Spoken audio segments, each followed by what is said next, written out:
Okay, here is a project that's been on the back burner for a little while. I apologize in advance if you hear clicky clacky dog claws. Okay, so this is a VIC-20. This is the predecessor to the Commodore 64. This was given to me by my friend Lewis, and it's been a problem ever since I got it. So it wasn't working originally. Unplugging the keyboard and LED. It wasn't working originally, and with the help of my friend SegaSonicFan, we were able to get it basically functional, and then it started acting up some more. So a couple things that have been done to this already. So first, we have here, there was not a good fuse, and the fuse holder thing was kind of jacked, so soldered in a replacement, modern tiny little fuse. Another issue is that this VIC has the two-prong type instead of the circular DIN connection that Commodore 64s have. Some VICs have the Commodore 64 style one. This one does not. So Mr. SegaSonicFan basically built this adapter. It's the DIN, and on the other end it's two-prong. It's fairly straightforward. It works, or at least it did while the video was not jacked up on this thing. There were a couple of other things that were weird. So we followed some online troubleshooting, and it told us that the kernel was an issue on some of these, and the kind of problems we were seeing were kernel problems, and an easy solution was to just replace the normal kernel with a JiffyDOS kernel, which increases load time anyway and is great as a result. So JiffyDOS, you have to solder two wires on, so there's one here onto this R1, and then one here on the 6522. There's one pin you gotta solder it to. So let me unplug that. You may notice there are a couple other dangly wires here. This is because we soldered a couple wires onto the back so we could plug it into his bench power supply to see if it even worked before we went through the trouble of building an adapter. Did work, but like I say, we had some other problems. So what I'm doing today is giving up on this motherboard. I know the chips are good because I've swapped them out and, etc., etc.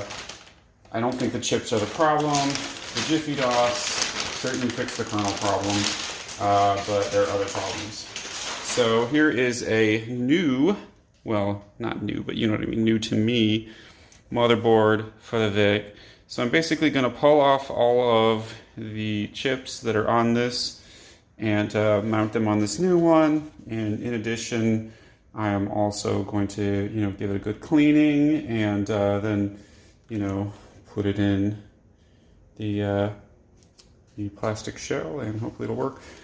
For the sake of cleanup, I will also be removing these extra two wires that we soldered into the bottom of the bad motherboard, and hopefully that'll be it. I do want to note there was also a problem with the on-off switch. Like, it didn't actually prevent it from working, but it's like really, really stiff. And you have to push with a lot of force, and once you do, then it's like really loose and floppy. Like, that doesn't seem good. It doesn't.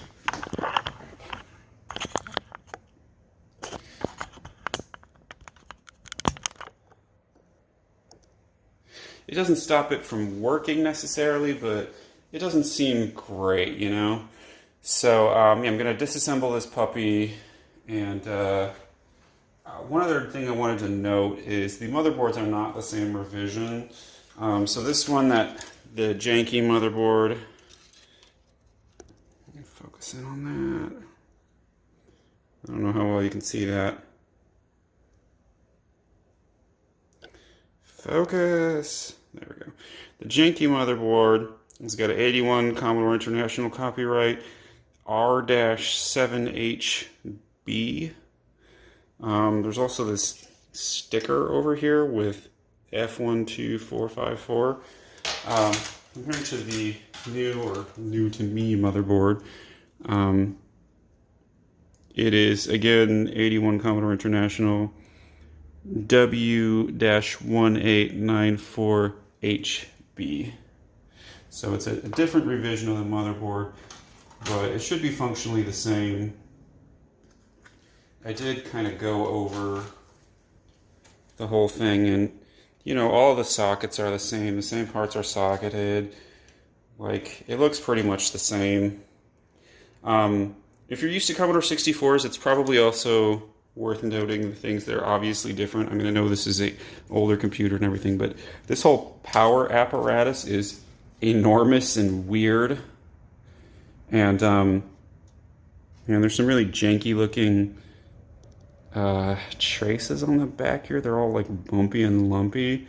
If it works, I won't complain, but I don't know, there's some goop here. Looks kind of like possibly this is some flux or something. It just is old and nasty, and I don't know, it doesn't look like there are any cold solder joints from just a glance, but you know, it's old technology built a long time ago. So, you know, not exactly today's modern standards, but that's all right. So I'm going to get started. I'm going to pull, well, I'll pull this adapter thing out first. I'm going to pull the non-functional or the malfunctioning motherboard out. Then I'll take off those wires on the back of it because, I mean, what good are they? Actually, you know what I might do is I might start with desoldering the JiffyDOS wires. That's actually probably a reasonable thing to do. So I don't have a fancy desoldering station or anything like that. I just got old-fashioned desoldering braid, and you know, it'll work.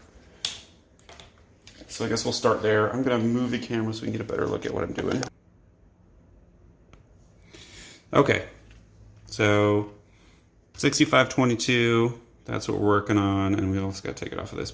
So basically doing this the old-fashioned way because I am not a fancy person with a fancy desoldering station, so I'm just using a soldering iron and some desoldering braid, and you know, it's ugly, but it works. Okay, already pulled that off, no problem.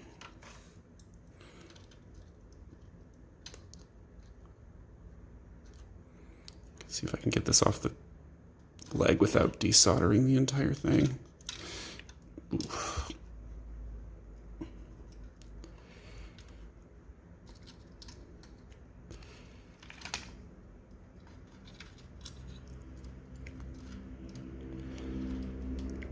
Come on.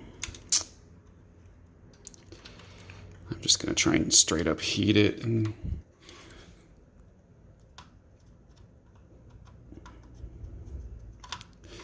undoing SegaSonicFan's hard work. He's the one who actually soldered this part on. Ah, there we go. Okay. A little sloppy looking now because of the extra solder. Just gonna put a little, just try and get a little of that extra solder off there so it's not so messy.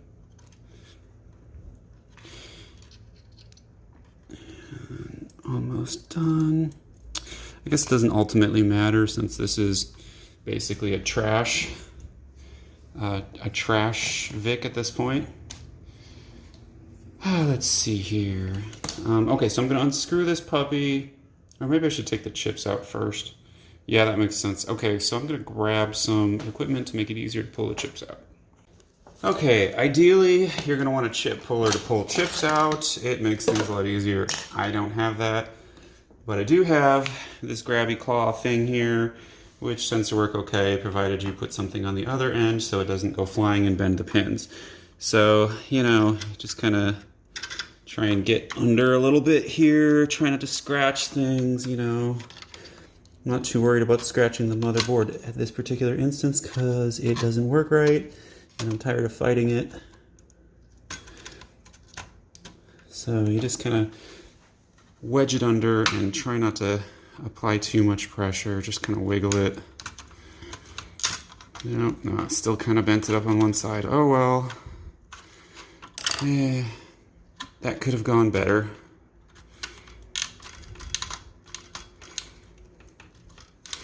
Ideally, you want them all to come out at the same time so you don't bend any legs and You know, this isn't the worst, but there we go. Okay, I didn't bend them too bad. They're all right. Okay, so that is the 6522 that needs to be soldered to the cable from the JiffyDOS. Now, I probably could have left the cable on there, but, you know, the chances of pulling it off and breaking it when I didn't want that to happen made it less attractive to me, so, you know, I did not do that.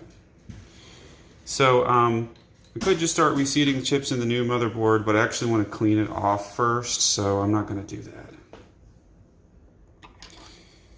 Alright, so I typically recommend isopropyl alcohol. I've got 91% here, but you know, whatever you can get, as long as it's a high amount, is good. If it's like real low, I mean, it's not the end of the world, but it's just better to have a higher percentage. It will do us better. I should probably, oh, excuse me, I've got a whiny dog.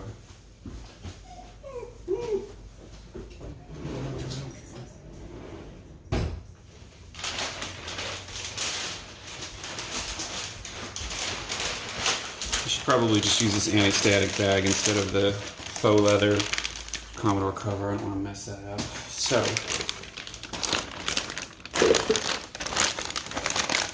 warning about anti-static bags. Be careful. You do not want to melt the anti-static bag with your soldering iron. But for the purposes of pulling chips out, installing chips, and cleaning, it's probably fine. Okay, so yeah, cleaning, it's real basic. Just get some isopropyl, put it on a rag, wipe it down. If you want to get fancy, there are anti-static brushes, which are probably, you know, like officially better or whatever. I guess you're not supposed to use a normal toothbrush, because they could theoretically kick up some static or something. Seems particularly unlikely to me, but you never know. This one is definitely kind of on the dusty side. I did hit it with the can of compressed air before, but I don't know. It doesn't always get everything off. It's just kind of dirty, you know? So just wipe it as best you can. And, you know, if it's not 100% perfect, it's not the end of the world. I know some people will go way overboard and do things like spray it with the hose and then wipe it down with isopropyl alcohol to try and get all of the liquid to evaporate. And I guess that'll work, but it seems extreme to me. Seems like it might cause more problems. I just am very wary of, especially on these old computers, I'm very wary of corrosion, and, you know, they're old. If it was a modern computer, corrosion would probably be less of an issue, but I don't know, I don't think I'd want to be spraying any computer with the hose, frankly. These connectors here, that looks a little bad, but it's coming right off with the isopropyl. If you really want to get serious about it, Magic Eraser will definitely clean those contacts good. So, you know, look at how gnarly this is. It's pretty gross. So, yeah, I don't think spraying it with the compressed air, trying to dust it off, really helped that much. It just seems like caked on nastiness. But sometimes that's what you get with these things. This computer is, you know, 39 years old. It's old.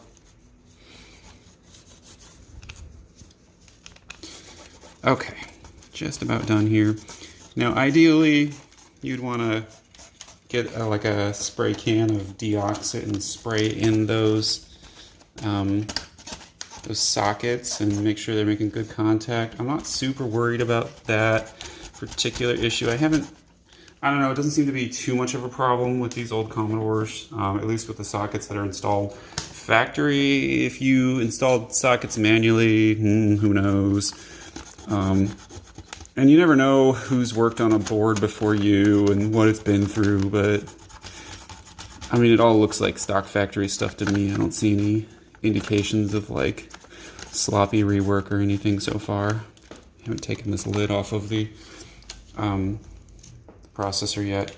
So that's one thing that I've always... Whoa. Here's one thing that I've always found kind of bad about the design of the VIC-20. These this big metal case to cover up the processor, the video chip, it just seems like a bad idea. I know the plan was for it to not overheat, like this is supposed to be a heat transfer thing, but it just kind of ends up being a cage that makes it hotter. What I am going to do before I finish this up is I am going to put heat sinks on it, because that's probably going to be helpful.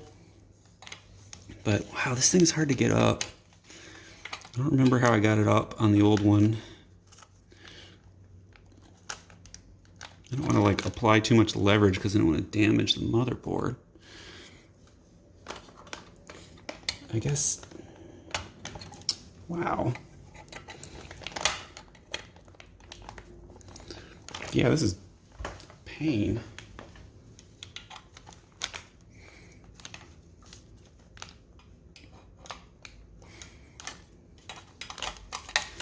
There's not really a good way to get leverage without pressing against something on the motherboard. I do not like this. I'm gonna come back to that in a minute. Maybe I'll try and heat it up or something.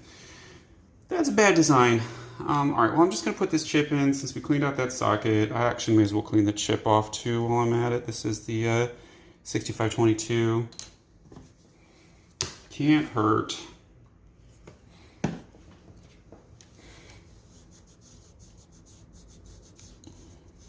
In case you were curious, this particular chip was made in 1982. And I don't see like corrosion on the legs or anything, like it looks okay.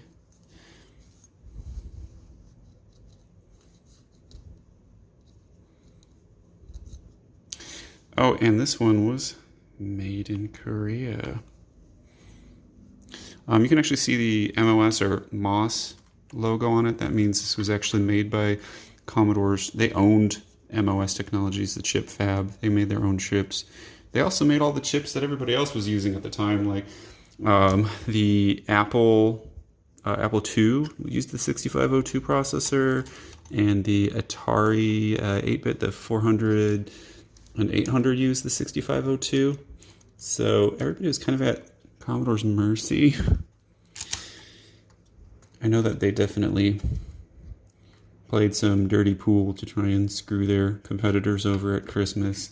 Saw it in a documentary. I mean, that'll work. Not the nicest thing in the world to do, but that'll work. In case you didn't notice, I kind of had it to the edge of the camera actually. The chip here has a little notch out of the top of it, which matches the notch on the board. So let me just angle it up so you can see. Yeah, there you go. See where it says UAB3? You can see the notch on the board and the notch on the socket, and the chip matches that notch. So that was one thing that really bothered me about the C64 Reloaded. There are no indications which way the chip goes, and the orientations are not the same as on the original boards, the original Commodore 64 boards. So watch out for that one.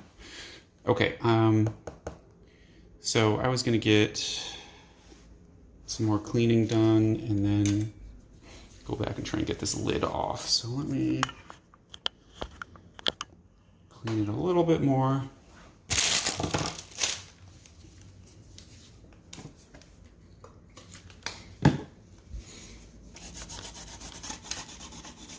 And we'll call that part finished. There's another thing that's weird about the design of the VIC versus the C64. This big giant metal plate to protect the cartridge slot, like it's huge. Don't know why. Maybe they thought it would be necessary because of wear and tear or something. I don't know. The cartridges on the VIC are a lot bigger than the C64 cartridges. If you're not familiar with the C64 cartridges, well, they're about the size of an Atari VCS or 2600 if you like. But these VIC cartridges, they're like twice as big.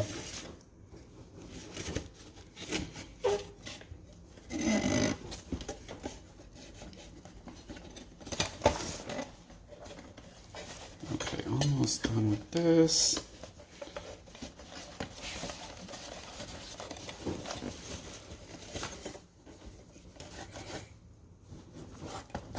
Okay. Like I say, I could do a more thorough job, I suppose, but I think it's probably not necessary. If I do run into problems, though, I'll come back and try it again, but I'm hoping this will just work first try. Okay. So, let me get out the next chip.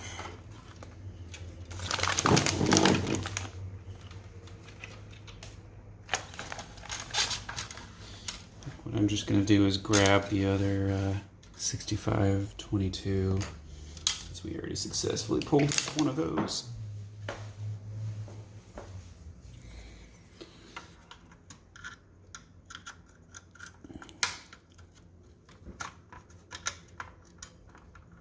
If I had two of these grabbers, that would probably be better, but this is okay. Again, if you have a proper chip puller, you know, use it. But this isn't so bad as long as you're careful. See, my legs are all looking fine. Just gotta make sure you've got pressure on both sides and try and keep it as even as you can. Okay. Clean this chip. A little more alcohol. If your skin is real sensitive, you might want to use gloves when you're doing this. I mean, the alcohol is, it's not going to hurt you. I mean, if you go to the doctor and get blood drawn, you know, they put alcohol on your skin to sterilize it and all that, you know. But it can make your skin dry, like, pretty easily. So, you know, that might be an issue for you. Okay, just about dried. All right, now I'm going to stick that in the other socket. Let me just angle the camera.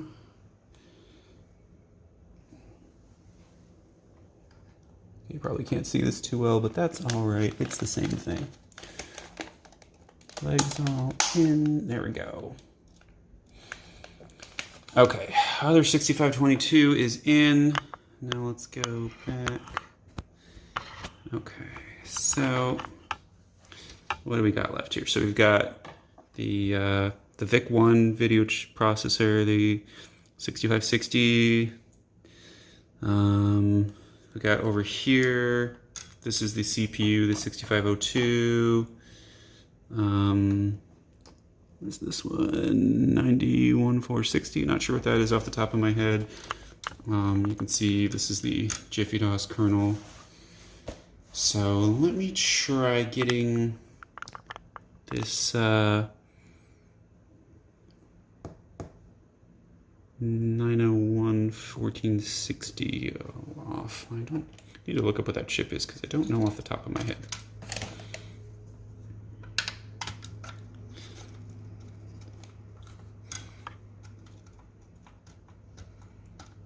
And try to go back and forth, left and right. Ah, crap. See, that's what you're not supposed to do.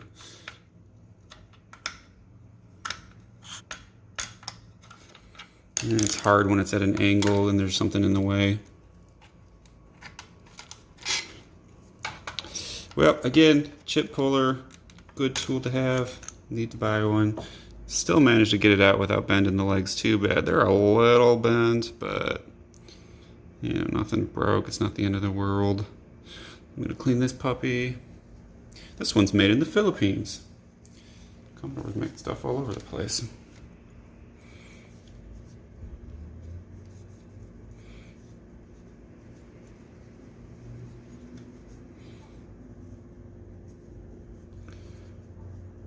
I'm hoping that the fuse works in the new motherboard. If it don't, though, I'll just desolder this new fangled fuse and we'll put it in there and hopefully that'll do the job. And that does not look seated.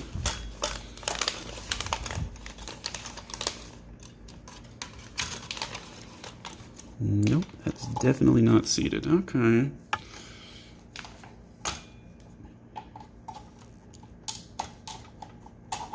Let's try again.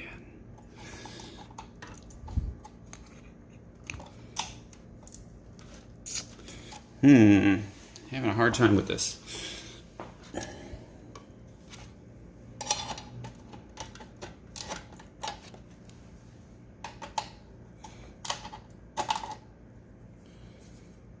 Be very careful about manually bending legs on old chips. It's real easy to break them, and not any fun to fix them if you do break them. It's possible, it just sucks.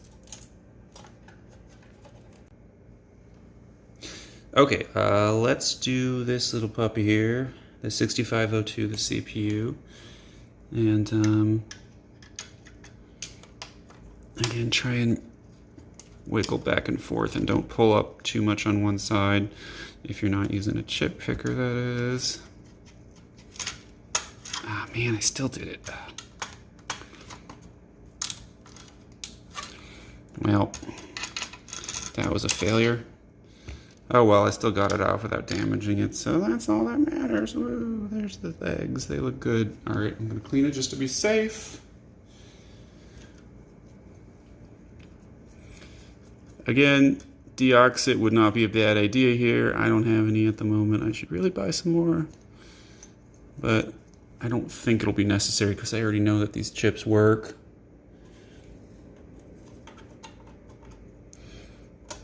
So as long as the sockets are okay on this new to me motherboard, then we should be all right.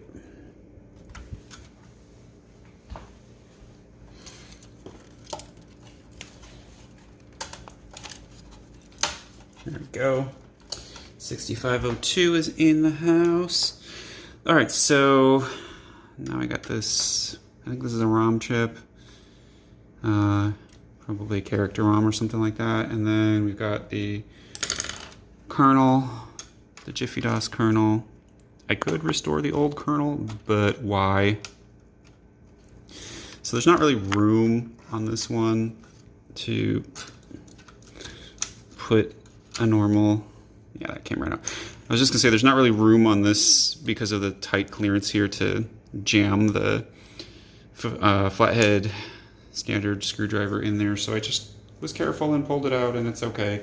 You can get away with it a lot of the time. Just be careful. You do not want to break legs. Bending them a little bit is not necessarily the end of the world, but bending them not at all is better. Okay. So, let's see, notch up here.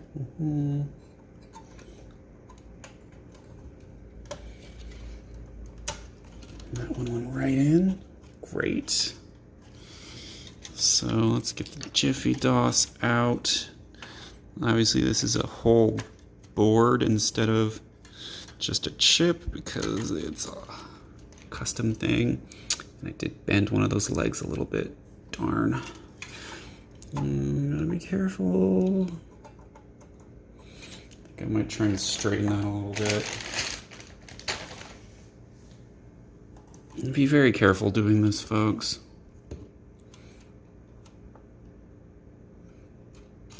Okay, that's all I'm gonna do. All right, hopefully that works. Did the notch in the right place? I do. Okay. Sticking it in, and there it goes. Okay. JiffyDOS chip is in there. Okay, so all that's left is the VIC-1 video chip, this puppy up here. So I'll take it out of the old motherboard, and then I'll go back to trying to get this stupid lid off. It's very difficult, and I'm not going to put it on again when I have it all done, because I think these lids just make things worse. Okay, I grabbed the extra VIC-1 chip, the 6560 that I had downstairs. I believe it should be working. I guess we'll find out, because I could be wrong. But as far as I know, it's cool. I'll still have to get this metal plate thing off of the other motherboard. But let me just make one more attempt at getting this damn thing off. I won't have to desolder the entire metal case thing. This is really obnoxious design. It's like they didn't want you to work on this damn computer.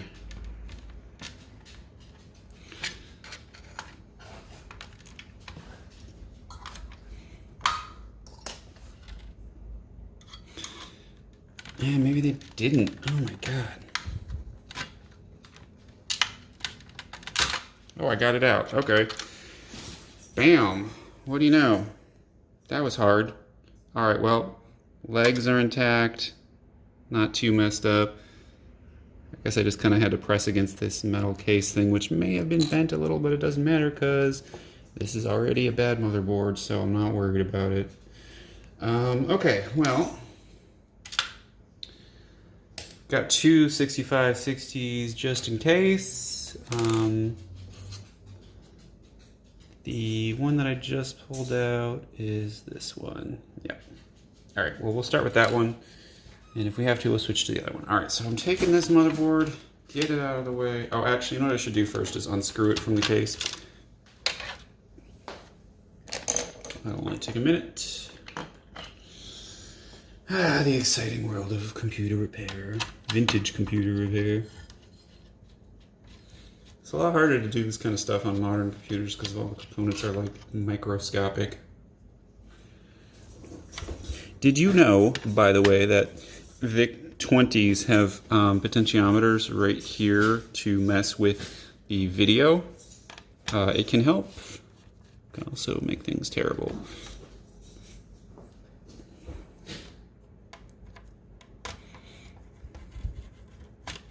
Okay, almost done. I think there's only 3 more screws. Yeah. I'll take this out, clean under it, and I guess we can throw the other motherboard in there. I mean, we wouldn't have to literally screw it in yet because I want to make sure it's working before I do that, but you know, we'll put it in the case. Probably be easier to work on there.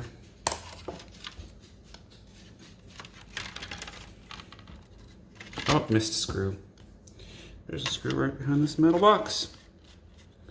Okay. That's easy to miss.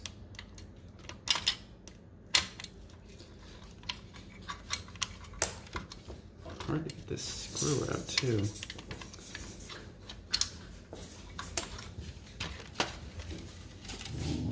Okay. Bad motherboard. Get out of the way. Oh, you know what I was going to do is here's these wires that we soldered. Well, SegaSonicFan soldered to the back of the board. So let me just get a shot of that. Okay, here's the wires SegaSonicFan soldered to the back of the board. May as well take them off. I mean, they're not hurting anything because this motherboard is going nowhere, but you know, whatever, I can still desolder them. Did my soldering iron get cold in the meantime?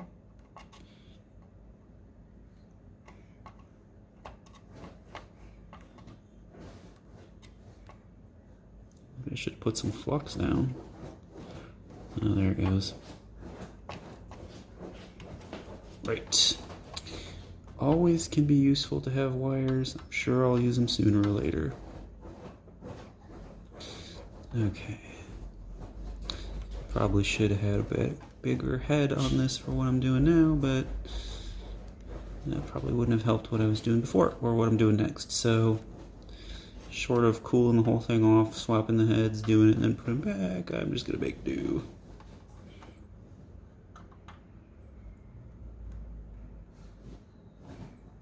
Come on.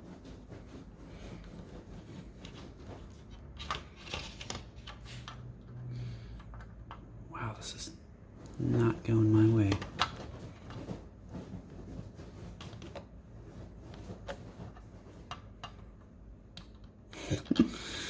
Come on, you damn thing.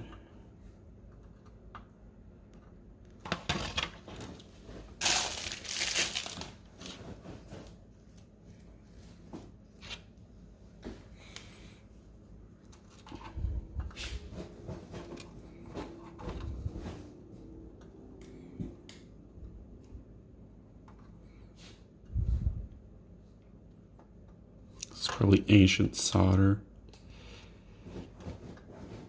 Yeah, 38-year-old solder. Delightful.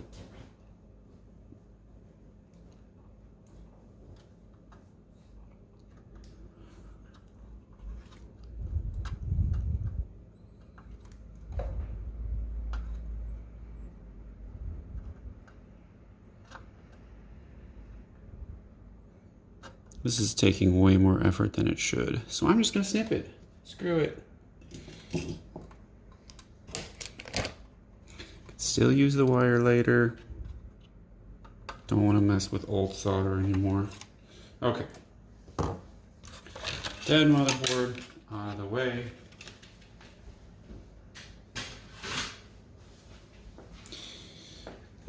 Little dirty in here. A little dirty in here, so I'm gonna wipe it down with some isopropyl alcohol. And especially that. Gross.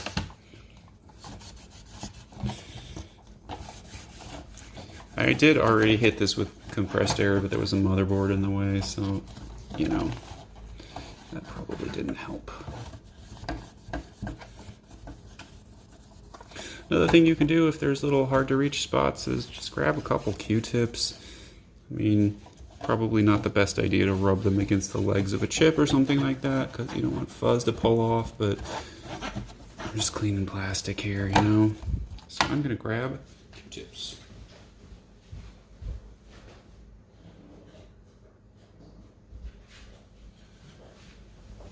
Alright, Q-tips it is. I drop a screwdriver on the ground. Okay.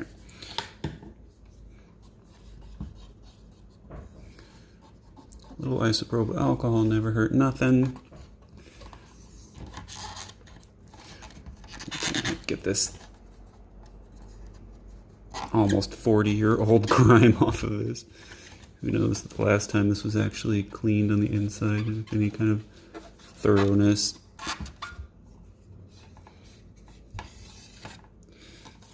Okay.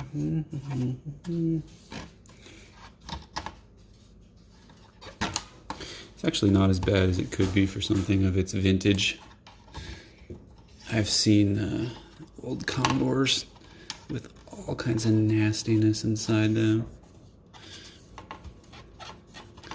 In fact, my Commodore 64 from my childhood, when I opened it up for the first time in the 90s, discovered all kinds of nasty, disgusting stuff, and you know, it was only like 90, no, it would have been like 12 or 13 years after it came out or something like that. It wasn't even that old and already totally disgusting. So yeah, I just strongly recommend cleaning everything real good. If you want to go super thorough, you can always throw it in the dishwasher or wash it in the sink by hand. Okay, that's good enough. All right, so I'm gonna put the motherboard in here. I'm not gonna screw it in yet. Also to double check which wire goes where for the JiffyDOS. I don't wanna mess that up. Not sure if it matters, but I just wanna be careful. Okay, so let me try again on this damn metal thing.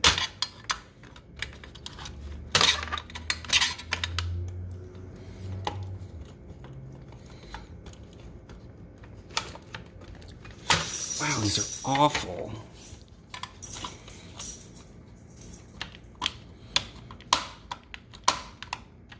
I don't know if there's like an official, like how to open this metal cage thing, but I don't want to mess up the motherboard, you know?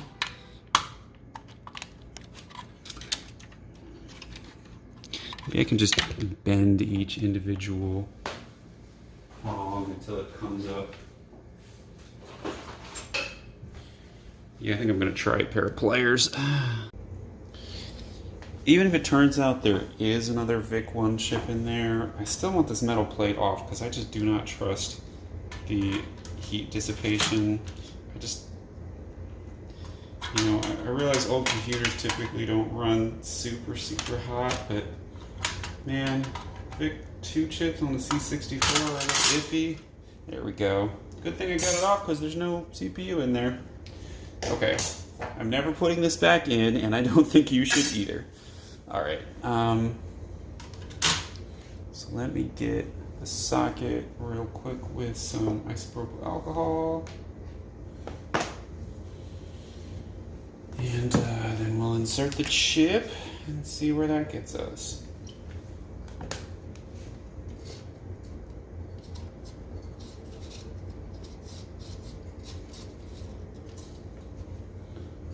So there are two of them, and this is definitely the one that was socketed before. All right, so this is the VIC-1 chip I'm going to put in here, the 6560. Clean the legs just to be safe. But I think we're okay.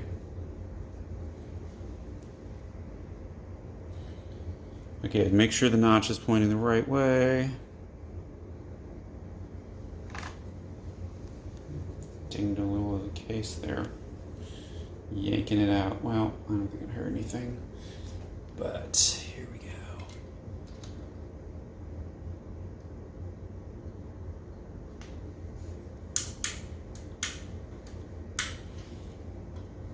Power switch works fine on this one. Okay. Line these up in there properly. Jeez.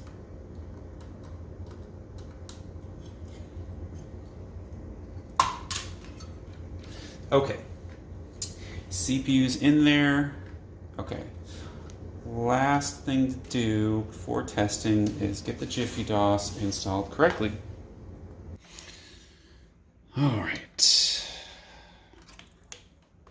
Solder this puppy.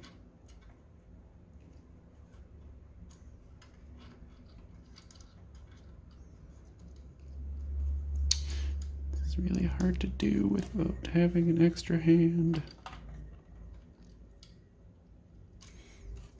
Yeah. I'm gonna cheat and just stick it under.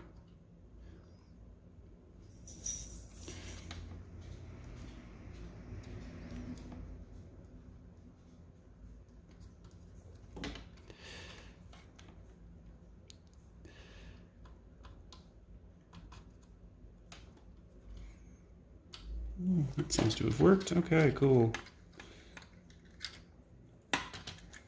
Saved myself some effort and not desoldered this one, but I didn't want to break it when I was pulling out the chip. Some problems with that.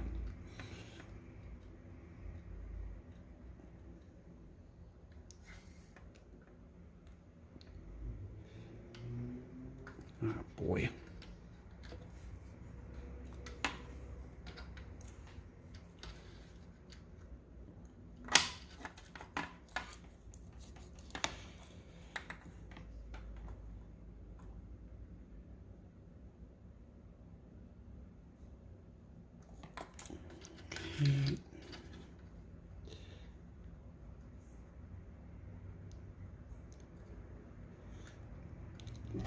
Too much solder on here, I think. That looks pretty good. Okay. See if we can fix this a little bit.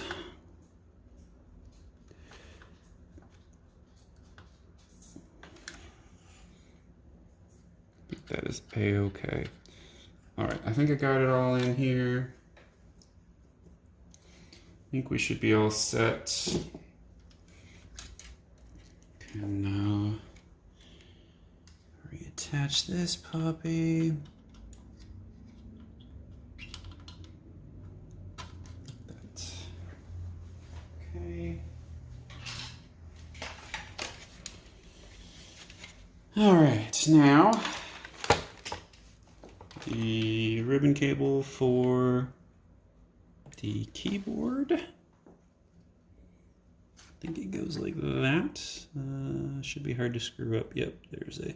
Okay, in case you've never attached one of these, notice there is a spot where there is no pin. That matches what's on the motherboard. There's an empty spot where a pin could be, but is not. And these pins are a little bent, but it goes in anyway. Okay, and then finally, just move this over here. Woo. We just have to plug in this LED, I believe. These go in any direction and it doesn't matter, and they're kind of bent anyway. This is how the motherboard came to me. I didn't do it. All right, so that should be everything. All right, we'll see if it works now. Okay, and here is the final finished VIC-20. I put a bunch of heat sinks on it. I probably went a little overboard, but I just wanted to make sure. I had enough trouble with this darn thing. So I basically heat sinked every chip that is not a little RAM chip or something. Anything that might possibly get hot has a heat sink on it. So hopefully this will last a nice long time now. I didn't mess around with the capacitors or anything, but they all look good to me, so I'm not super worried about it. Okay, I finally got it. I see what I did wrong. I tried to use the VIC chip that was actually dead. I put the old VIC chip from the original motherboard back into it, and now it's working fine, as you can see. Power, video, typing works, la di la la. I guess I have the shift lock on. But it looks like we're 100%.